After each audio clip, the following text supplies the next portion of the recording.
मोहरम जो कच्ची ओसाणी जो प्रोग्राम उतारियों था अने आऊं खास भुज तालुको गाम केरे जो वतनी हुसैन मोकरसी मुझो ना अने इन जगह मथे वेही करे अने कच्ची ओसाणियों सिंध जो सूफी शायर शाह अब्दुल लतीफ भेटाई जंहिंजे रसाले जे भेथे से असी कच्ची ओसाणी उतारियों था त कूफे वारा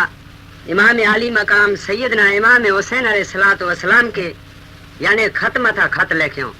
ई खत यानी के मदीना मुनव्वरा जे महीने भरा 150 खत अची चुगा 150 खत अची पुगा त आखिरकार कूफे जा मारू खुद हली करे अने इमाम आली मकाम जी जनाब में आया अची करे चौन लगा कि या शाहिदीन नेरो कि आके असा 150 खत लिखी चुका आयूं अने असा कसम यानी के रब्बुल आलमीन जी खणी करे चौथा कि आई कूफे हलो अने असा जी यानी के बैत कबूल कईबो असा जा ताबेदार थईने रोबो। तो मुझा दीनदार दोस्तों उम्मताने रसूल उता अल्लाह वाला वा आज के अलावा मौत के सामने वेंदा वा ती समझदा वा कि असा जे वास्ते ओडा ईद जो डी है। तो सा बेटाई सिंध जो सूफी शायर वो जाने के चेता के कूफी कागज लिखियो से जीव चला असी ताबे तुझे ने तू असा जो शाह से गोट के लगा गा से पण सैर शहीद थिया।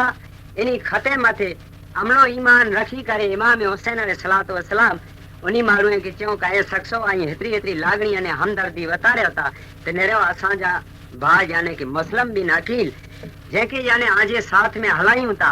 मुस्लिम बिन अकील यानी कि तमाम कूफे जी हाल हकीकत ॾिसी करे अने असांजी आई बैत कबूल कईंदा ये अहवाल यानी कि ॾिसी करे वहां थी खत असांखे लिखंदा त जल्द यानी असांजे काफ़िले जे साथ असां मदीना मुनव्वरा थी जल्द कूफे अचे जी तैयारी कईबो। मुंहिंजा दीनदार दोस्तों मुस्लिम बिन अकील यानी कि कूफे शहर में आया अने इन जगह मथे इमाम आली मकाम मुस्लिम बिन अकील जे कागरे जी वाटू नेरियो थे। तिन जमाने में कोई तार टपाल या टेलीफोन था हो न कि भाई अज तार कयो सवारे मिली वियो उठे से मारू अचींदा हुआ बुबो 4-4 महीना रस्ते में लगी वञे। हाणे इन जगह मथे जनाब इमाम हुसैन अलैहिस्सलाम यानी कि मुस्लिम जे कागरे जी वाटू नेरियो थे जे मथा थी कोई शायर कोई कच्ची ओसाणी तो चाहे जे मुस्लिम जा कागर आया की ना आया ए मुस्लिम जा कागर आया की ना आया ए सच्ची बीबी जाया मदीने में लाया ए मुस्लिम जा कागर आया की ना आया ए मोकल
की न आया। हेॾा मदीने में मुस्लिम जे कागरे जी वाटूं नेरियो थे। हाणे अल्लाह रब्बुल आलमीन जो राज नेरियो कि इमाम आली मकाम सैयदना इमाम हुसैन जो अल्लाह से यानी कि बचपन जो वायदो हेॾा यानी कि काबतुल्लाह में वेठा हुआ। रात जो 12 वगे जो टाइम हो, इन के हिकिड़ो गैबी आवाज आयो कि आए हुसैन कि जनी 6 महीने की अवस्था आजी वही तेनी जिब्रील अमीन फिरस्तो अर्ज से मौला मथे यानी कि कोठे आयो। इन अरसे में यानी कि 6 महीने की अवस्था में अल्लाह तबारक ताला चे कि आए हुसैन यानी कि मुझसे ई यानी कि कॉल करान अने यानी कि आजो वायदो कि मुझे नाना जो कुरान ईमान अने इस्लाम जे खातर आ मुझे बाल बचे यानी कि कुर्बानी दींदो से। तो यानी शायर चाहे तो शहादत नामे में कि आई निदाई राधा सोए करबला करो कि बचपन में जो किया था वो वादा वफा करो। ये सुनते ही हुसैन ने ज़ैनब से यूं कहा कि बहना सफर को चलिए मुझे बुलाती है अब गजा। के भी आवाज आयो, ये आवाज सुनी करे चौन लगा कि इन अल्लाह मा साबिरीन यानी ये रजुआत के इनी जी भेण ज़ैनब वटे चौन लगा कि आए भेण ज़ैनब पाके उन मंजिले मकसद मथे हलणो है जिन जगह मथे जिन यानी करबला मौला जी सरजमीन मथे यानी कि असां जो बचपन जो वायदो यानी कि वफा थींदो वायदो पूरो थींदो। तो बीबी ज़ैनब चौन लगा कि आए भा हुसैन ॾिसो कि आई चौथा कि पा करबला मौला जी सरजमीन ते हलो, लेकिन आके खबर है कि उड़ा जा मारू यानी कि एकड़े दम दगा खोरई अब्दुर्रहमान इब्ने मुलजम जो को पांजे बाबा के शहादत के रसाए ई पर मारू उन यानी वतन जो रोणवार हो। इन वक्त इमाम आली मकाम चेता कि आए भेण ऐ ज़ैनब नेरियो के पांजे मुकद्दर जे मिलने बरा लिखल हूंदो ये हर हमेशा यानी कि बनियाज कइंदो। बाकी आई अल्लाह रब्बुल आलमीन मथे भरोसो रखो। देखो शायर तो चाहे के खेत में दाना लगा वो हिट नहीं सकता और तकदीर में लिखा हुआ कभी मिट नहीं सकता। मतलब ये सवाल के कोई वारी जे मिलने बरा या खेतर में कोई दरख्त झाड़ हो गेल होवे इन झाड़ के पा कपे वजो झाड़ जा मूर जमीन में रहता वने ई झाड़ पाछो उगी तो अचे। एड़ी तरह सा इंसान जे मुकद्दर जे मिलने बरा जी पर बिना लखल वेती ये हर हिले हर बहने यानी के बनियाज करे थी। इमाम आली मकाम ज़ैनब के चो काए भेण पांजे मुकद्दर में जी लखल हूंदो ई यानी के बंदो यानी ज़ैनब चो बीबी सैर बानू चो कज़ बानू चो यानी के बीबी सकीना चो सुगरा चो चाचा अब्बास अली चो कासम चो अकबर अली यानी के चो ज़ैनुल आबिदीन के। हाने हिन जगह मथे अली जो घर भरियो तुरियो घर मुझा दीनदार दोस्तों अज यानी कि पंहिंजो वतन छड़े पर वतन जे मिलने भरा वञणो ही ॾाढी ॻाल्हि आहे। अज पर नेरेगन जा कि यानी पंहिंजो कोई दोस्त अजीज दोस्तार भावर यानी कि कोई पंहिंजे गाम में जाती देश परदेश मस्कत सऊदिया कमाएला वेंदो हुए जिन वक्त इनके पा मोकलाइबो तो इनके ही जारो जार आंसू हूंदा अने इनके ही हीलो अची वेंदो कि या खुदावंदे आलम अज यानी कि मुझी जन्म भूमि छड़े करे आऊं पराए वतन यानी कि विञी रहियो आहियां। हाणे त हयाती जी ॻाल्हि आहे 2 वारे 4 वारे पाछो हेॾा अचां अने मुंहिंजे भावरे से मुंहिंजे दोस्तारे से मिला। तो मुंहिंजा दीनदार दोस्तो इमाम आली मकाम सैयदना इमाम हुसैन अलैहिस्सलाम यानी कि इन्हीं जी बाबा जो विलादत जो मकान यानी कि मकाए मौजमा मदीना मुनव्वरा के छड़ियो इन वक्त इन्हीं के जारो जार हरख जा आंसू अखे में चालू अने तमाम जाने के माण्हू ऐसे बखू विझी करे मिलिया। मदीने जा माण्हू चवण लगा कि आए अल्लाह जा इमाम आई यानी कि मदीनो अने काबो छड़े करे अने जाने उन जगह मथे आई वेंदा त असांखे पुठियां यानी कि राहे हक़ जो रस्तो केरु वताड़ींदो। इन वक्त इमाम आली मकाम चवण लगा कि ऐं शख्सो असांजे बाद आ मथे रब्बुल आलमीन जो हर हमेश चिमाटे यानी कि सायो हूंदो अने खुदा कारण असांखे यानी कि रजा ॾियो असांजो बचपन जो वाइदो यानी उन जगह मथे पूरो थियण वारो आहे अने असांजे काफ़िले जे साथ वेबो। हाणे हिन जगह मथे यानी कि बीबी सुगरा बीमारी जी हालत जे मिले बरावा बीबी सुगरा के इन्हीं जी नानी उम्मे सलमा वटे यानी कि छड़े वयो। हिन जगह मथे यानी कि अब्बास अली जे हाथे जे मिले बरा यानी कि आलम अने काफ़िले जा सरदार बनी करे अने अब्बास अली अगिया अने तमाम ओठे मथे कजावा जे मथे इन्हीं जो बीबियूं अने ज़ैनुल आबिदीन तमाम यानी कि इन्हीं जा बाल बच्चा यानी कि तमाम ही आले अब्बा जो काफ़िलो यानी कि अली जो घर जंहिंजो यानी कि काफ़िलो उन यानी कि मदीना मुनव्वरा के छड़े करे अने यानी कि रफ्ता रफ्ता रवानो थियो है। सामे थी हिकिड़ो सुतरबान शख्स अची रहियो ओठ वारो इनके पुछण लगा कि ऐं शख्स क्या थी अचे तो माण्हू चवण लॻो चाहे इमाम ऐं आका ऐं कूफे शहर में जा थी अचां तो। इन वक़्तु पुछण लगा कि ऐं शख्स कूफे में असांजा भाउ मुस्लिम विया तंहिंखे कई टाइम गुज़री वियो आहे असांजे भाउ मुस्लिम जा कंहिं वाव ॾींहं तो। इन वक़्तु कासिद चवण लॻो कि आका अफ़सोस जी ॻाल्हि आहे कि आंजा भाउ मुस्लिम जंहिंखे कूफे वारा धगे फट झटके से कूफे में शहादत के रसायो। मुझा दीनदार दोस्तों, मेरा हमेशा कच्ची में कहावत है कि रतवे ही ठिकर में तपे, इमाम अली मकाम के इमामत जो जोश अची वियो। हिकड़े दम जाने के जोश अची वियो, इन वक्त पंहिंजे काफिले में चवण लगा कि शख्सो नेरियो कि ही सफ़र असांजो मुसीबत जो है, ही सफ़र यानी कि कठिनाई जो है, जेके पंहिंजा बाल बच्चा धन दौलत माड़ी मका खपंदो हुए, ये असांजे साथ में न हले। इन वक्त इन जे साथ में जेको मुसाल भरी रहियो, रात जो वक्त हो मुसाल भरी रहियो, ही मुसाल हुजाए वेंदो। जेको बेईमान माण्हू आहे, दिल जे अंदर ख्याल कयो कि मुसीबत के सामने केर वेंदो, अहिड़ो ख्याल करे बेईमान माण्हू वरी विया अने अहले बैत मोहम्मद मुस्तफ़ा के मञण वारा शख्स इन जे साथ में रवाना थिया। ये अली जो काफिलो, अली आबा जो काफिलो यहाँ थी रवानो थियो, जंहिं मथां थी कोई शायर कच्छी वसाणी तो जाए के काफिलो अली जो थियो करबला रवानो, काफिलो अली जो थियो करबला रवानो, के काफिलो अली जो थियो करबला रवानो, काफिलो अली जो थियो करबला रवानो। ए मारू मदीने में समाना, मारू ए मदीने समाना, काफिलो अली जो करबला रवानो, काफिलो अली जो थियो करबला रवानो। ए मिलिया मारू ऐसे जने फातिमा जलालरा, फातिमा जलालरा, मिलिया मारू ऐसे जने फातिमा जलालरा, मिलिया मारू ऐसे जने फातिमा जलालरा। अल्लाह कल में सारस दारो, कल में सारस दारो, काफिलो अली जो करबला रवानो, काफिलो अली जो करबला रवानो। ए नाले तकबीर सानी दे निशान सा, नाले तकबीर सानी दे निशान सा। ए रत तेरो नाव ते मदीने जमाड़ू, रत तेरो नाव ते मदीने जमाड़ू। ए मारू मदीने में समारा, मारू ए मदीने समारा, काफिलो अली जो करबला रवानो, काफिलो अली जो करबला रवानो। ए काफिले में कितना पंजतन जा प्यारा, काफिले में कितना पंजतन जा प्यारा। ए अब्बास अकबर आबिद असगर, अब्बास अकबर आबिद असगर। ए जी जलड़ी शहरबानू, जी जलड़ी शहरबानू, काफिलो अली जो थियो करबला रवानो, काफिलो अली जो थियो करबला रवानो। ए निंदड़ी सकीना जे छड़िया का मदीना, निंदड़ी सकीना जे छड़िया का मदीना। ए सुगरा चवे ताए मुझी सकीना, सुगरा चवे ताए मुझी सकीना। ए कल में सारस दारो, कल में सारस दारो, मदीने जा कुड़िया रवाना। ए काफिलो अली जो थियो करबला रवानो, काफिलो अली जो थियो करबला रवानो। ए पूरी उम्मत लाज विछोड़ा वले जा, पूरी उम्मत लाज विछोड़ा वले जा। ए पानी न मिले तो थानू, पानी न मिले तो थानू, काफिलो अली जो थियो करबला रवानो, काफिलो अली जो थियो करबला रवानो। ए घर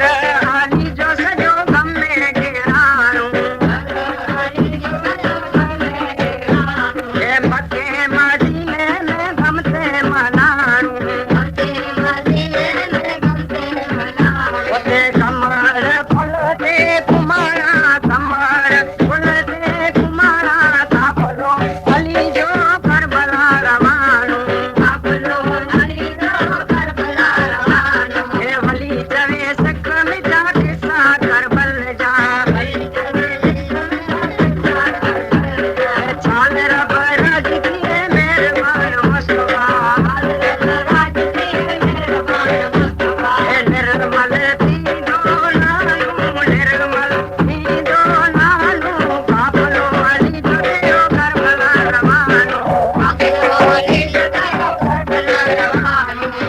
काफिलो अली जो थियो करबला रवानो। जॾहिं काफिलो करबला में आयो तॾहिं यजीद जा सालारे सिपाही उमर बिन साद, अब्दुल्ला बिन ज़ियाद, इन्हीं के खबर पई कि इमाम अली मकाम पंहिंजे काफ़िले सहित यानी करबला जी सरजमीन मथे अची रहिया आहिनि त यजीद जे लश्कर जे महीने बरा जेको सालारे सिपाही हो जंहिंजो नाम हुर बहादुर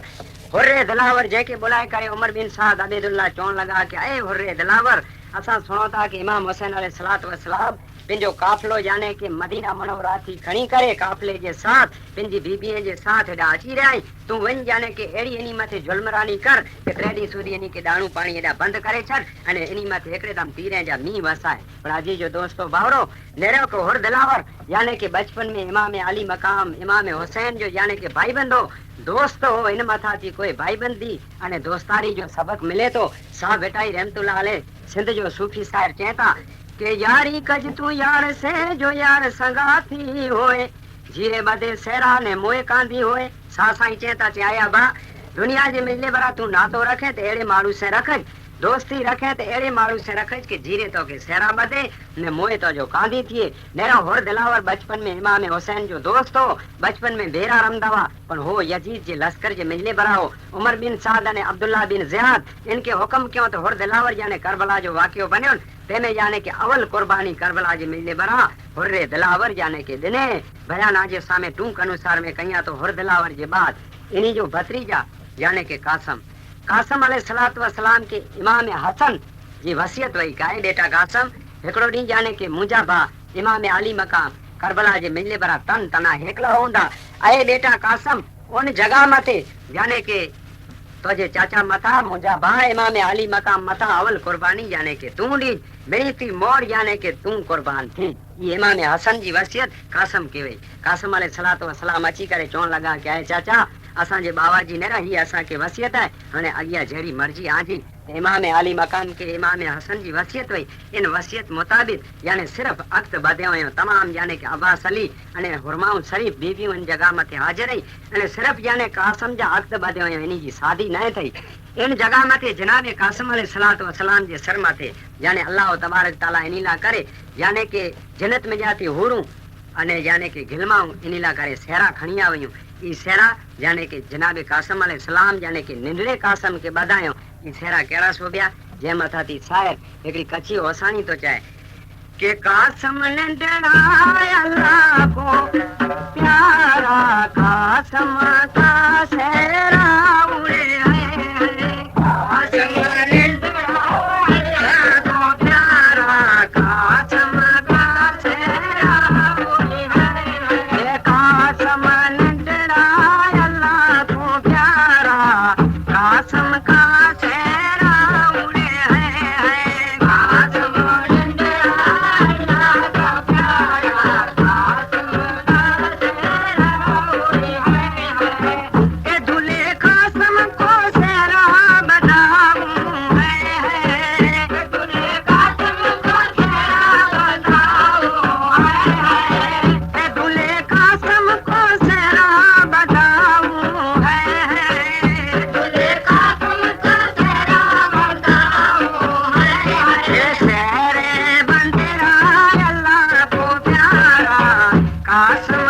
सेरा उड़े है कासम अल्लाह को प्यारा कासम का सेरा उड़े है कासम अल्लाह को प्यारा कासम का सेरा उड़े है कासम अल्लाह को प्यारा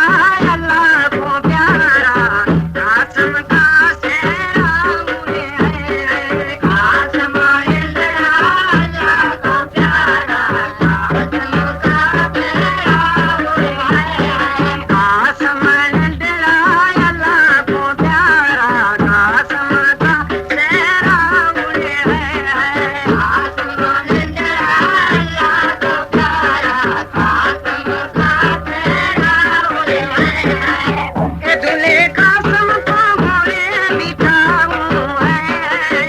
दूल्हे कासम को घोड़े बिठाऊं है। कासम ने डराया अल्लाह को प्यारा, कासम का सेहरा उड़े है, कासम ने डराया अल्लाह को प्यारा, कासम का सेहरा उड़े है। दूल्हे कासम को ले जा बधाऊं है, दूल्हे कासम को ले जा बधाऊं है। ले जय जो गाय अल्लाह को प्यारा, कासम का सेहरा उड़े है, कासम ने डराया अल्लाह को प्यारा, कासम का सेहरा उड़े है। कासम ने डराया अल्लाह को प्यारा, कासम का सेहरा उड़े है, कासम ने डराया अल्लाह को प्यारा, कासम का सेहरा उड़े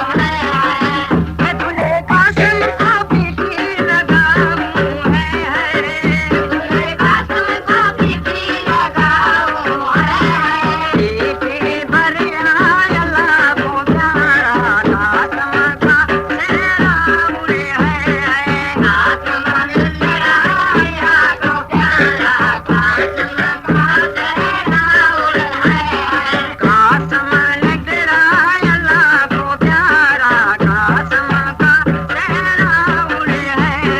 कासम ने डराया अल्लाह को प्यारा, कासम का सेहरा उड़े है। कासम ने डरा अल्लाह को प्यारा, कासम का सेहरा उड़े है। जनाब कासम अलैहिस्सलातु वस्सलाम इन्ही जे बाबा हसन जी वसियत हुई क्या है बेटा कासम हिकिड़ो ॾींहुं मुंहिंजा भाउ इमाम आली मक़ाम मथे यानी कि अहिड़ो मुसीबत जो टाइम अचे यानी कि तूं कुर्बान यानी थी त जनाब कासम अलैहिस्सलातु वस्सलाम घोड़े मथे सवार थई करे अने रवाना थिए था जंहिं मथां थी कोई शायर कच्छी ओसाणी तो चाहे कच्छी ओसाणी यानी कि चए कि कासम अलैहिस्सलातु वस्सलाम खाइने मथां थी रवाना थिया के है ए है बीबी घोड़े घोट चढ़ो लाडड़ो लाल हलो है बीबी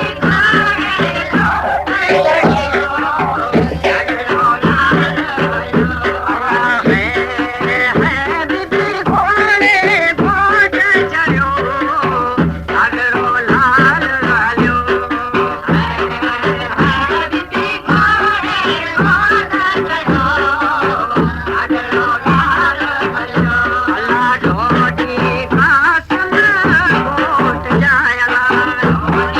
है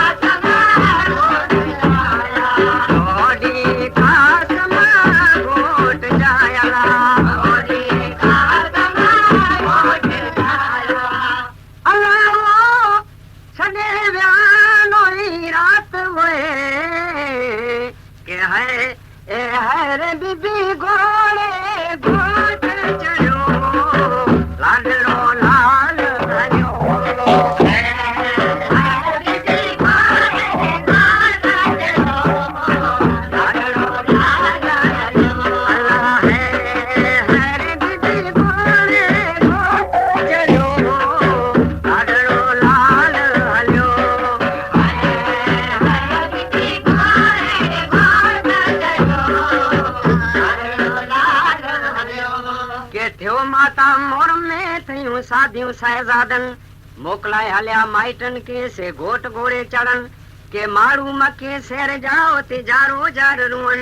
आई मुंहिंजो उमर लोहार चई मारूआ की चौवन के रात की रोवन से उते चढ़ियो लश्कर काफरे जो के चढ़ियो लश्कर काफरे जो असी हजूं की हारियूं हाय हाय कुण आसमी के असी की लजायूं के पेरिया जामा जंग जा असी लिंगे की लायूं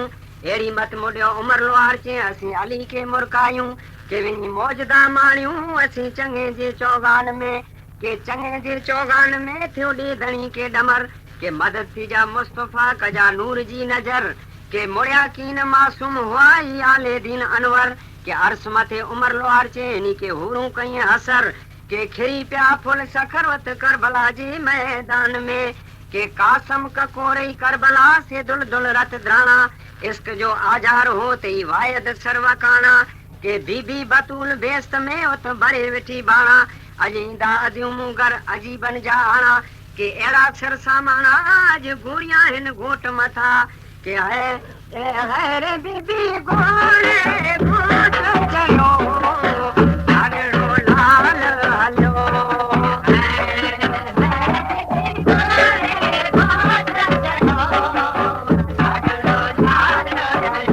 अल्लाह सेरा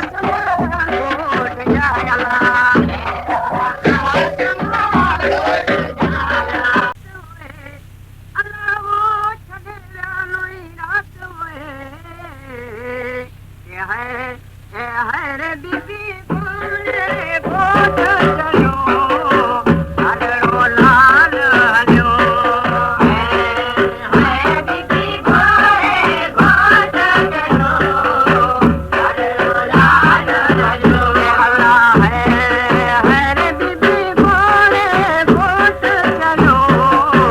हलो लाल हलो बीबी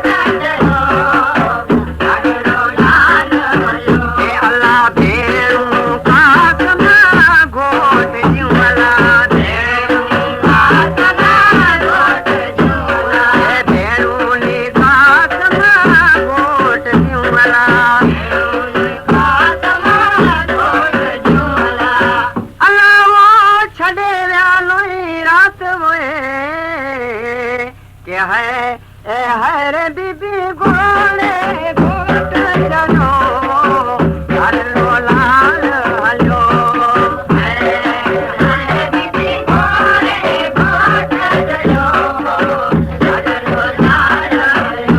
अल्लाह है रे बीबी गोरे घोट चलो हलो लाल हलो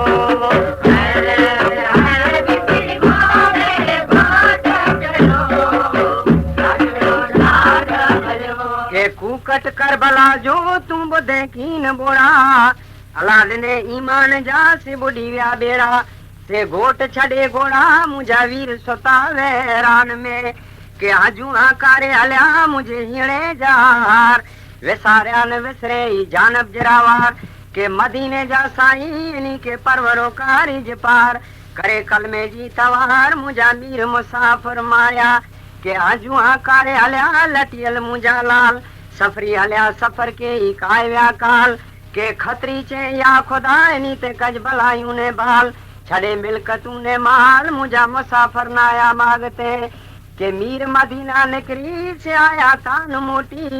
मदीनो छड़े करे व्याही पाछा ना आया सा बेटा ही चेता के मीर मदीना निकरी से आया तान मोटी कारा रंग ज कपड़ा से अदान रोटी के आऊं जनीला लोटी जे मुझा मीर मुसाफिर मारिया के आए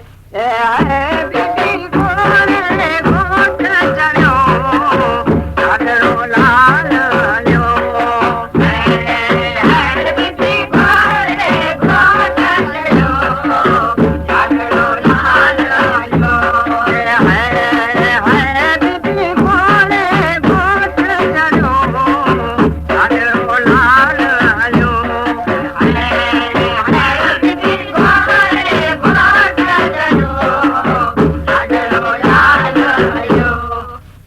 जनाबे कासिम अलैहिस्सलाम घोड़े मथे सवार थई करे उन जगह मथे विया तमाम यानी कि चारो ॾिसे थी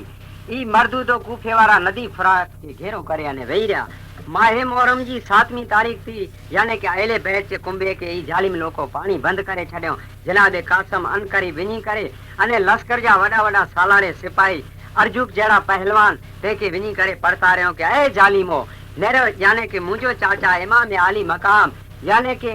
आले रसूल जी औलाद आई ऐ जालिमो याद रखो कि जाने मुझो चाचा इमाम आली मकाम अज जाने के आ वटे एकड़े पानी जे बूंदे जी आस रखी करे याने उबेला आई ऐ जाने के कूफे वारा शख्सो आई जाने के आले रसूल जी आल मथे आले रसूल जी औलाद मथे जुल्म कईंदा ही जुल्म याने कि ता कयामत तलक आके माफ थियण वारो न आहे इन वक्त वो शख्स चवण लगा कि ऐ याने के शख्सो इन बच्चे के ओरखो था ही बनी आसमी जी औलाद है इमाम हसन जो याने के फर्जंद है इन जो ना याने के कासम है इन वक्त याने के अर्जुक पिंड ना आयो जंग करेला पंहिंजे याने छोकिरे खे हलाए जनाब कासम अलैहिस्सलातु वसलाम जे छोकिरे खे याने फन्ना फिल्ला करे छॾियो, नहारे जहन्नम जे अंदरि हलाए छॾियो। त अर्जुक हिकदम हयात जे अंदरि तई वियो आहे। इन वक़्तु पिंड हथ में नेजो खणी जनाब कासम अलैहिस्सलातु वसलाम मथे चढ़ाई करे अने जंग करण जे वास्ते आयो आहे। अहिड़ा याने लश्कर जा सालारे सिपाही, यजीद जे लश्कर जा वॾा वॾा सालारे सिपाही अर्जुक जहिड़ा पहलवान, तंहिंखे जनाब कासम अलैहिस्सलाम याने कि फन्ना फिल्ला करे छॾियो हुयो। जंहिंजे बाद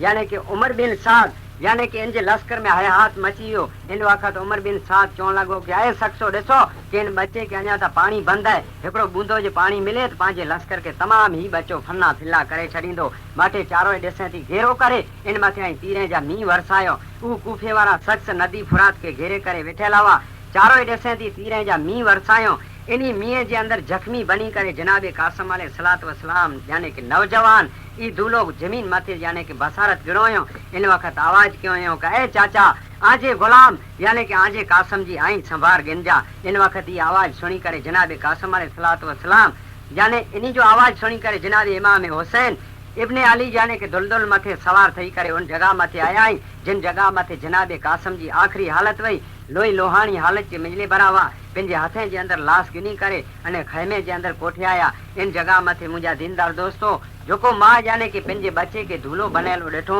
ईज बीबी कजबानू पंहिंजे फर्जंद नौजवान जनाब कासम जी लाश ॾिसनि था त मुंहिंजा दीनदार दोस्तो औलाद अने माइतर जी यानी कुरो मोहब्बत आहे। ई वाक़ियात करबला जो किस्सो यानी कि पाण सबक ॾिए थो। इन जी मां बीबी कजबानू उबाई इन वक़्तु जनाब कासम अलैहिस्सलातु वसलाम पंहिंजा चाचा इमाम आली मकाम सैयदना इमाम हुसैन जी सूरत मुबारक के सामने नेरे करे मुरकिया ई तनी जो अरवा मुबारक जन्नतुल बकिया जे मिजले बरा सिधारे वियो। इमाम हुसैन अलैहिस्सलातु वसलाम चवंदा कि आए बीबियो यानी कि इन अल्लाह मां साबिरीन सबर यानी कि अल्लाह के प्यारी है। इन वक़्तु बीबी कजबानू इन जी अम्मा यानी कि मथे उबाई अने कुरो चवंदा जंहिं मथा थी कोई सायर कछियो असाणी चए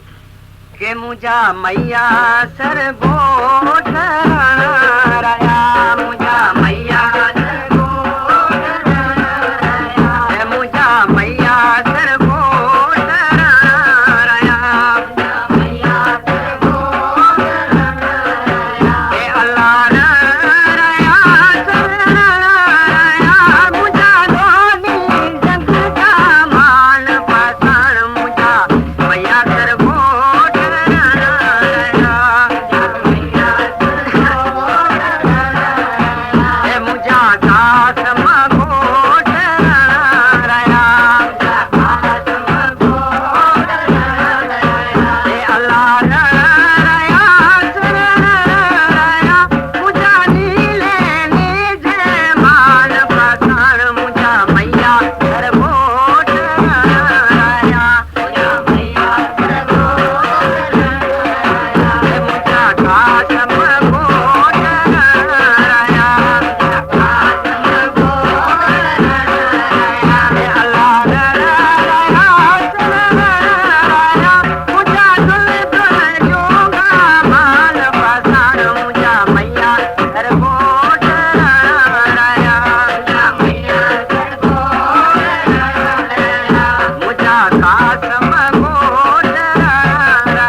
मैया सरगोट रण रया जरा थधी चाल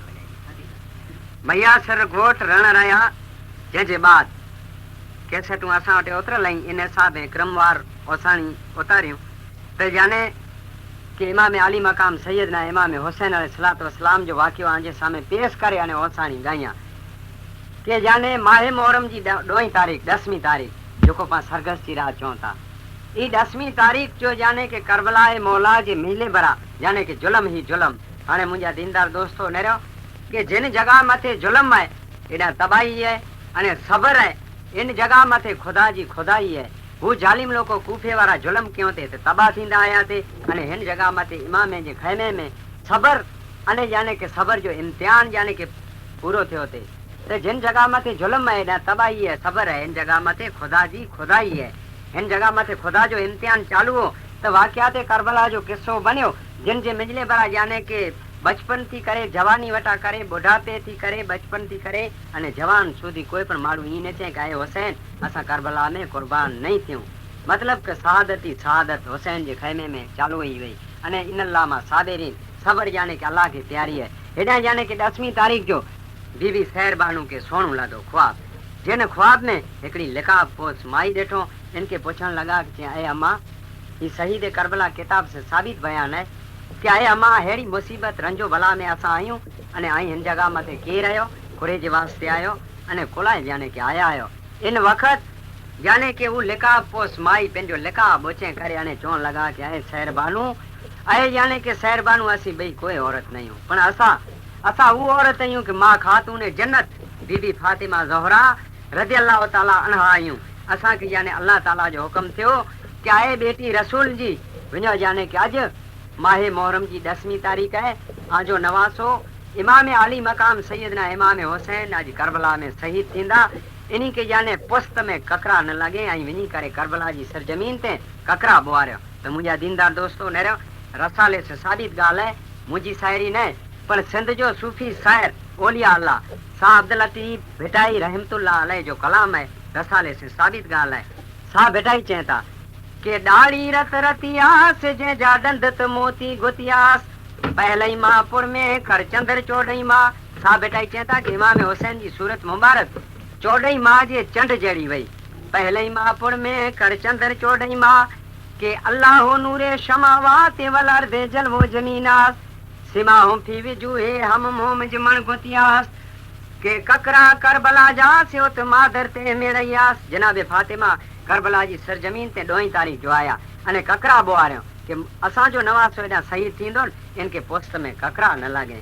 ककरा करबला जा से उत मादर ते मेड़यास के फुटन तारत फोड़ावा से उत अली ते उगतियास मरे ही माफ किया से अज खालक बदले खून जे जनाब फातिमा ज़हरा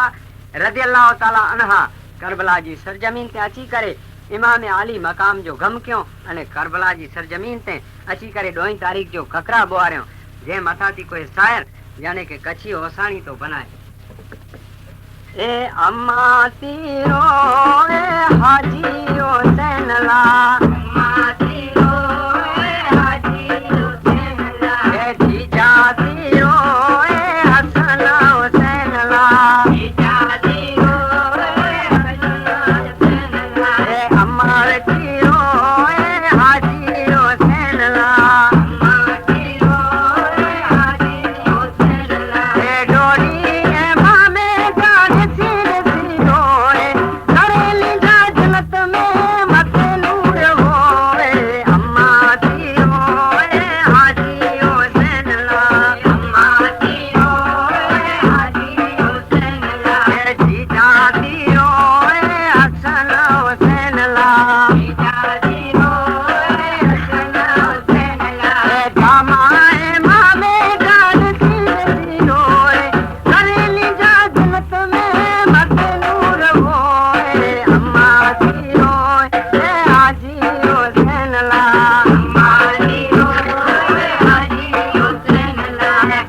पहली रात पिड़ में से तो निजाया निशान बहुतेर तने ते बाज क्यों तई मुझी था मरवान के डंका सुनी डेराच चई बजी विया बेईमान ऐ अला जाए माम उडस नेडी डेराच चे के बई रात बार प्यास लश्कर मरे लड़ी समर आयो 60,000 फौज खणी इनी चङे मथे चढ़ी के इमाम कासिम कूड़ क्यों त मुझी पिया मरी काफर पिया किरी उत करबला जे मैदान में के त्रई रात तन वट होर आयो हली हुसैन जी इन जान में थई बसारत बली के ॾिनियूं मुबारकियूं मां फातिमा ऐं सारो कयो ते अली के मूं भायो फिरां तो बेस्त में ऐं घुमां तो गली गली के हू करामत ॾिसी कुर्बान थिया ऐं ईमाना दो आए हली के उत वारस तीज वली हू ॾिसंदे ॾींदे राच चे के अल्लाह सेरा के मां में जा ॾिसी ॾिसी रोए बरेली जा जिनत में मथे नूर होए अम्मा थी रोए हाजी हुसैन ला अम्मा थी रोए हाजी हुसैन ला जीजा थी रोए हसन हुसैन ला जीजा थी रोए हसन हुसैन ला लासू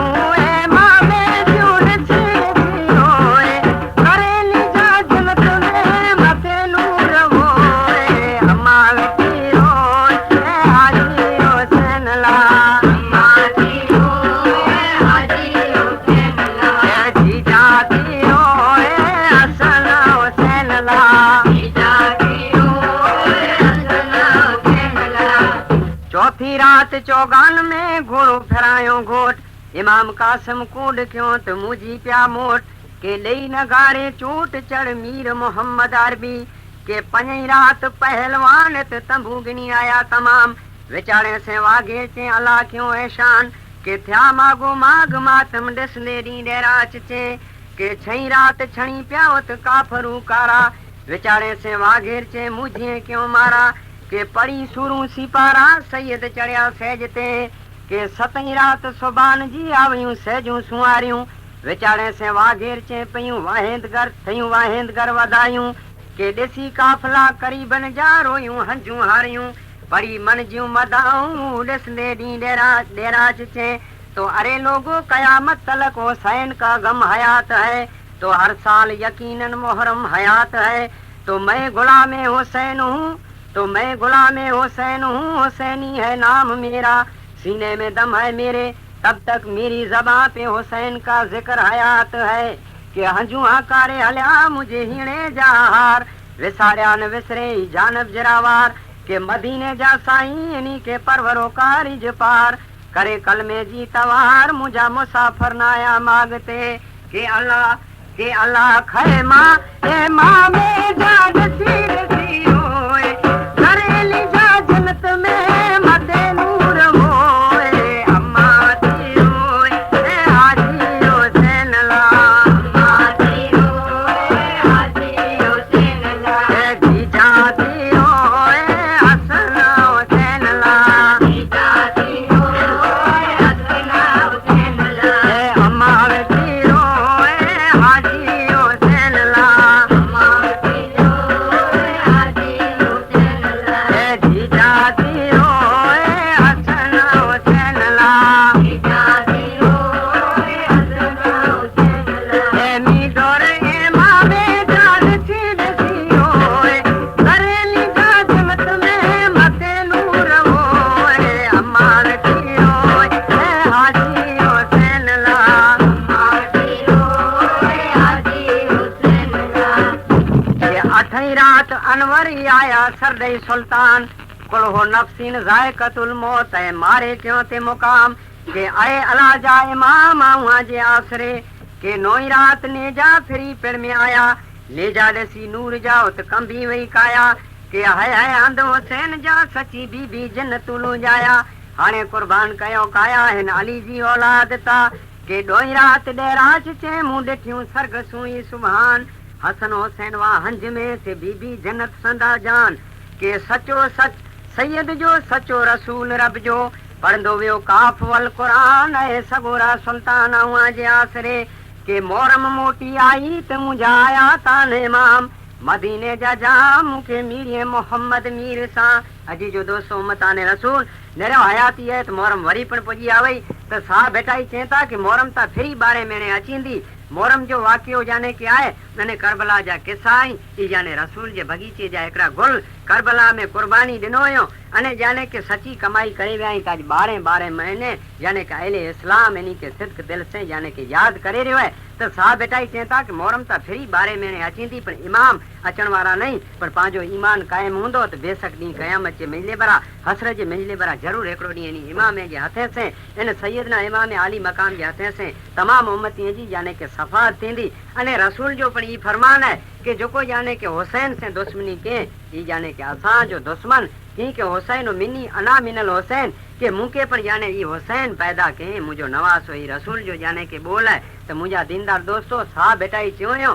कि मोरम मोटी आई तो मुझा आया तान इमाम मदीने जा जाम मुके मीर मोहम्मद मीर सा बेटा ही चेता कि मोरम तो फिर 12 महीने अची थी, पर या खुदावंद आलम असा के ईमान अने यकीन है कि हसरत जे मैदान में जरूर एकड़ो डी इमाम जाने मिलदा, बाकी मोहरम तो 12 महीने ताजी जाए। तो मुझा दीनदार दोस्तों ये इमाम हुसैन अलैहिस्सलाम जी ओसानी आज सामने पेश कियो से हाणे याने के इन्हीं जे घराने में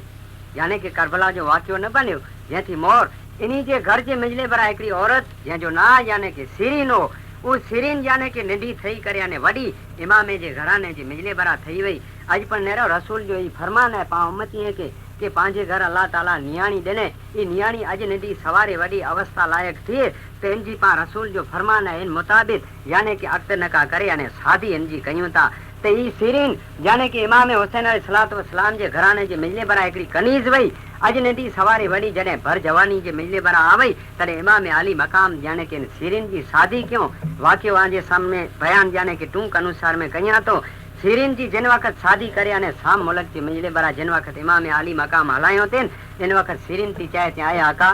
नेरो मुके आजी धीरे जे मिसाल आई याने के रखिया आया ऐ आका नंढी थई अने वडी आजे घर जे मिजले बरा आऊं थई आया आऊं साम मुल्क जे मिजले बरा वेंदी सेन तो उन जगह मथे आजो घर मुके जरा वार याने के नहीं वेसरे आजा आल औलाद आजू जाने के बीवियों आजा नंढा नंढा बच्चा आजो जाने के मासूम अली अस्कर मुके जरा वार जाने के नहीं वेसरे आका आके खबर है कि आऊं घर जे मिजले बरा जाने के कम काज करे अने अली अस्कर अलैहिस्सलातु वस्सलाम जो झूलो झूलाया ई मुके अस्कर जी मोहब्बत एकड़े दम जाने के याद अचींदी। इमाम अली मकाम सैयदना इमाम हुसैन अलैहिस्सलातु वस्सलाम कहता गए बेटा सिरीन देश के जाने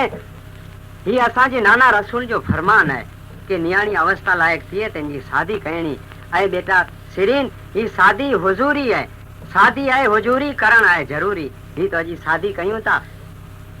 ई असाजे नाना जो फरमान है। इन वक्त सिरीन थी चाहे चाहे आका क्या साम मुल्क में ता वेंदी से पण ई ता भला मुके चो कि मुझे मुल्क साम में आई केनी मुके कोठेला अचींदा केनी मिलेला अचींदा। तो मुझा दीनदार दोस्तों नेरो दुनिया आदम नबी अलैहिस्सलात आदम सफीउल्लाह वटा थी पैदा थई है त्या थी करे अजी सुधी आखिरो जमान सरकारे दो आलम सुधी अने जाने के कयामत तलक कोई पण मारू पंहिंजे मौत थी मोर ई नहीं चाहे कि आऊं मरी वेंदो से ते पुठिया मूंसे ही बिना बंदी पर इमाम हुसैन अलैहिस्सलातु वस्सलाम मदीने जे मिजले बरा इन कनीज़क इन जाने के सिरीन से वायदो करे छड़ियो कि बेटा सिरीन एकड़ो डी जरूर तो जे मुल्क सामने असां जे काफले जे साथ अची बो पर तू असांजी मेहमानी नहीं करे सके। इन वक्त इमाम हुसैन चौक आए बेटा जाने के मुझो तो से वायदो है कि जरूर जाने एकड़ो डी तो जे मुल्क सामने असां जे काफले जे साथ में अची बो पर तू असांजी मिजमानी नहीं करे सके। इन वक्त सिरीन थी चाहे आका उन टाइम ते करो मुके आजी कनीज़क नहीं समझो उन टाइम ते करो मुके आजी धी नहीं समझो। इन वक्त इमाम अली मकाम चेता चाहे बेटा सिरीन उ टाइम अने उ घड़ी अड़ी हुंदीन कि असांजे काफले में जाने कि जैनुल आबिदीन काफले जा एकड़ा सरदार बनी करे इन जगह मथा थी रवाना थींदा अने तमाम रंजो भला जे अंदर हुंदा तू तो जे आका जी मिजमानी नहीं करे सके। एटाणे सिरीन जारो जार इमाम अली मकाम से बखू विझी करे रून लगी है कीक नंढी थई अने वडी इन घर में थई वई। अज पर नेरेगन जा दुनिया जे मिजले बरा पांजी नियाणी जी शादी पा कईबो ते इन जगह मते हरिये पाड़े में को झेडलू में इन्हीं के पण ये हड़क चा आंसू चालू है कि आज असांजी नियाणी असांजो फरियो सुनियूं करे अने पराए गाम जाने के विञी रही है पे अची करे बखू विझी मिले पे के पण इहो उमंग पैदा थिए कि आज मुंहिंजी धी मुंहिंजो घर खाली करे अने विञी रही है भेणू अची करे मिले भेणे के इहो उमंग पैदा थिए कि आज असांजी भेण असांजो घर खाली करे विञी रही है। तो इमाम अली मकाम के पण अहिड़ा जाने के हड़क जा आंसू आया चाहे बेटा सिरीन नंढी थई तू वडी हिन घर में थई पर आज असांजो घर तू वैरान अने सुनियूं करे जाने के विञे थी पर अल्लाह रब्बुल आलमीन जे साथ तो से असांजो ई वायदो है कि जरूर तो जे मुल्क सामने असां अची बो पर तू असांजी मिजमानी नहीं करे सके। अजी जो दोस्तों वाक्यो अकरेदम गमनाक है आ मोहरम में पण ई वाक्यो नथो करे सघां छतां आज सामने इहो असाणी पेश कयां तो कि सीरीन जड़े शाम मुल्क में वही है तरे शाम अज पर नेरी जा को पराए गाम जी धी अचे पांजे गाम में तो सबू साधक जो टाइम थिए तो फरिए पाड़े जो बायूं मूड़ो डेरे ला वने को मोह नेरे ला वने एड़ी तरह सां जे घरवारे जाफर के साथ सामने वही है तरे आड़ोसी पाड़ोसी शाम मुल्क जूं बायूं अची करे सबू साधक जो मिलयूं चवण लगियूं कि बेटा सीरीन तू किन खानदान जी आई किन मुल्क जी आई तो अजा माइतर केर आई इन वक्त सीरीन थी चाहे चाहे शाम जी जाने की भेणू ऐं जाने के शाम वारियूं बायूं मुझा माइतर जाने के मदीने शहर जा रोण वारा आई मुझो आका जाने के आली मकाम सैयदना इमाम आली मकाम रसूल जा जाने के डोयतराई इन्हीं जी अम्मा माँ खातून जन्नत इन्हीं जो बाबा जाने के अली शहर खुदा आई खुद खुदावंद आलम इनके पंहिंजो शहर करे पैदा कयईं जंहिंजो नवासो जंहिंजे खानदान जी हिकिड़ी आऊं कनीज़ आहियां ऐं भेणूं जिन घर में जैनुल आबिदीन अली अकबर यानी कि बीबी सोगरा बीबी यानी के कुबरा बीबी सकीना यानी कि मासूम नंढड़ो प्यारो अली अस्कर अलैहिस्सलाम जंहिंजो आऊं झूलो झुलाईंदड़ आहियां उन्हीं जे घराने जी कनीज़ आहियां ऐं भेणूं आजा कॾहिं क़िस्मत थियनि ऐं मदीने वञो त मुंहिंजे आका इमाम आली मकाम सैयदना इमाम हुसैन अलैहिस्सलाम के मुंहिंजा ऐं जिजा जिजा सारे संभाले अने जाने के सलाम चौजा जै मथा थी सीरीन उन्हीं बाईअ के कुरो चाहे थी इन मथा थी कोई शायर चाहे तो कि सीरीन उन्हीं बाईअ के चाहे थी ए मुझे सर जा ताज आके मदीने में मिल